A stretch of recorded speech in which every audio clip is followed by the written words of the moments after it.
দক্ষিণ করতে আয়োজিত আজকের এই সমাবেশ গণমিছিলে এখন আমাদের সামনে বক্তব্য রাখবেন বাংলাদেশ জামাত ইসলামী কেন্দ্রীয় মজলিসের শুরার অন্যতম সদস্য ঢাকা মহানগরী দক্ষিণ জামাতের সংগ্রামী সহকারী সেক্রেটারি ঢাকা ৬ আসনের বাংলাদেশ জামাত ইসলামী মনোনীত জাতীয় সংসদ সদস্য প্রার্থী কুষ্টিয়া ইসলামী বিশ্ববিদ্যালয়ের সম্মানিত সিন্ডিকেট সদস্য জননেতা জনাব ডক্টর আব্দুল মান্নান।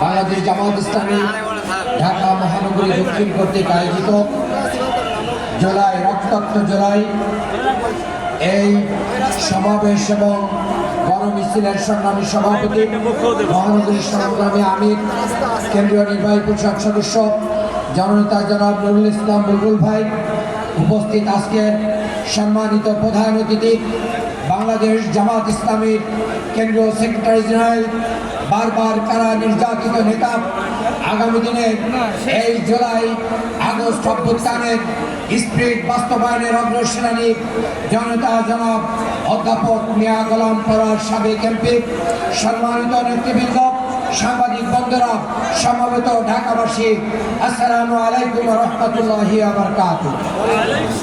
আমি গতকালকে একটি নিউজে দেখতে পেলাম আমাদের বন্ধুপতির একটি দলের একজন বড় নেতা বলছেন যদি জুলাই আগস্ট না হতো আর কয়েক মাস পরে আমরা সরকার পতন করতাম। আমি খুব অবাক হয়ে গেলাম।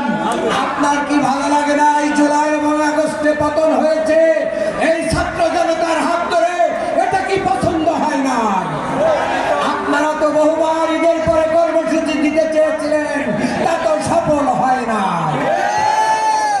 আমি অন্তর্বর্তী সরকারকে বলতে চাই, আপনারা জুলাই আগস্টের গণঅভ্যুত্থানে শহীদ এবং আহতদের এই কফিনগুলোকে, কবরগুলোকে, এই আহতদের হাতেরা পাহারা ভাইদের বডিগুলোকে সামনে রেখে আজকে যে জুলাই সনদ ঘোষণা করবেন তার ভিতরে ইসলাম বিরোধী কোনো কিছু থাকলে বাংলার জনগণ তা প্রত্যাখ্যান করবে। আমি বাংলাদেশের অন্তর্বর্তী সরকারকে বলতে চাই, এই জুলাই গণঅভ্যুত্থানের এই সনদকে যদি আপনারা আইনি মর্যাদা দিতে না পারেন তাহলে আপনাদের অন্তর্বর্তী সরকারের বৈধতা নিয়ে প্রশ্ন উঠবে। আসুন, ফ্যাসিস্টরা উঁকি ঝুঁকি মারছে, আমরা বলে দিতে চাই যত গেরিলা বাহিনী করুন না কেন আমরা আপনাদেরকে জীবন যে মোকাবেলা করবো। সবাইকে আগামী দিনে ঐক্যবদ্ধ বাংলাদেশ করার আহ্বান জানিয়ে আমার বক্তব্য শেষ করছে। আল্লাহ হাফেজ। বাংলাদেশ জিন্দাবাদ, বাংলাদেশ জামাত ইসলামী জিন্দাবাদ। সংগ্রামী ভাই এবং বন্ধুগণ, বাংলাদেশ জামাত ইসলামী আয়োজিত আজকের এই সমাবেশ এবং গণমিছিলে এ পর্যায়ে আমাদের সামনে বক্তব্য রাখবেন বাংলাদেশ জামাত ইসলামী কেন্দ্রীয় মজলিসের শুরার অন্যতম সদস্য ঢাকা মহানগরী দক্ষিণ সংগঠনের সংগ্রামী সহকারী সেক্রেটারি, সাবেক ছাত্র নেতা, ঢাকা মহানগরী দক্ষিণ জাতীয় সংসদের ৫ আসনের সম্মানিত মনোনীত সংসদ সদস্য প্রার্থী জননেতা জনাব মোহাম্মদ কামাল হোসেন।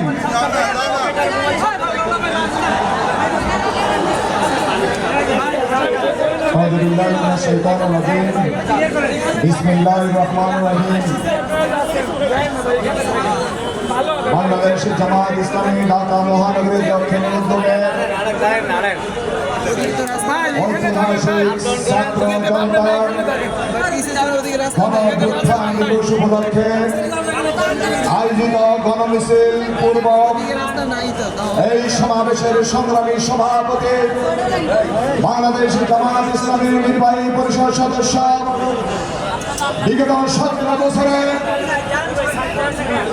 ঢাকা মহানগরীতে ফ্যাসিস্ট বিরোধী আন্দোলনের অগ্রসেনানী রাহবার জনতা জনাব নুরুল ইসলাম বুলবুল, উপস্থিত সংগ্রামী প্রধান অতিথি বাংলাদেশ জামায়াত ইসলামের সংগ্রামী সেক্রেটারি জেনারেল, ফ্যাসিস্ট আওয়ামী দুঃশাসনে যিনি 7.5 বছর যারা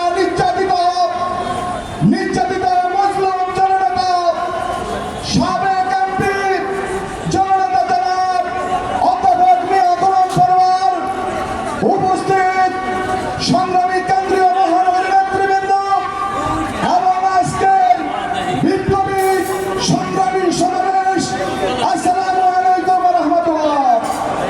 সংগ্রামী উপস্থিতি, আজকে মুক্তির দিন, আজকে বাংলাদেশের আলোর দিন। সম্মানিত উপস্থিতি, আমরা 2006 সালে এই পল্টন মোড়ে আওয়ামী ফ্যাসিস্টের লগি বৈঠার মাধ্যমে যেই বেশিবাদের উত্থান হয়েছিল, 2024 সালের 5 আগস্ট সেই বেশিবাদকে কবর দিয়েছি। সংগ্রামী উপস্থিতি, বাংলাদেশ জামায়াত ইসলামী ইসলামী ছাত্র শিবির বিগত 17 বছরে হাজার হাজার নেতা কর্মী রক্তের বিনিময়ে আজকের এই গণঅভ্যুত্থান সফল দিবসে আমি এটুকু বলতে চাই, যারা নতুন ভাবে আস্ফালন করছেন, আপনারা ভুলে যান আমরা 17 বছরে জেল জুলুম রক্তের বিনিময়ে আমরা তৈরি হয়েছি। আমাদের এক বিন্দু রক্ত থাকা পর্যন্ত বাংলাদেশে কোন পক্ষ থেকে কোন বেশিবাদকে আমরা মেনে নেব না। আমরা সর্বশেষ ইন্টারিম গভর্নমেন্টকে বলবো, আমরা জেল ফেরত, আয়নাঘর ফেরত, আমরা ফাঁসির মঞ্চে ছিলাম। আপনারা আজকে যেই জুলাই সনদ ঘোষণা দিবেন, সেই জুলাই সনদে শহীদদের আকাঙ্ক্ষা এবং মানুষের বিশ্বাস, 18 কোটি মানুষের বিশ্বাসের পক্ষে আপনারা থাকবেন, বাংলাদেশের পক্ষে থাকবেন, আপনারা আমাদের সমর্থন পাবেন। বাংলাদেশের বিরুদ্ধে, ইসলামপন্থীদের বিরুদ্ধে কোন ষড়যন্ত্র, কোন ঘোষণা আসলে দাঁত ভেঙে জবাব দেওয়া হবে। সংগ্রামী সমাবেশ, আমাদের আন্দোলন সংগ্রামে ঐক্যবদ্ধ ভূমিকা পালন করার উদাত্ত আহ্বান জানিয়ে শেষ করছি। আল্লাহ হাফেজ। বাংলাদেশ জিন্দাবাদ।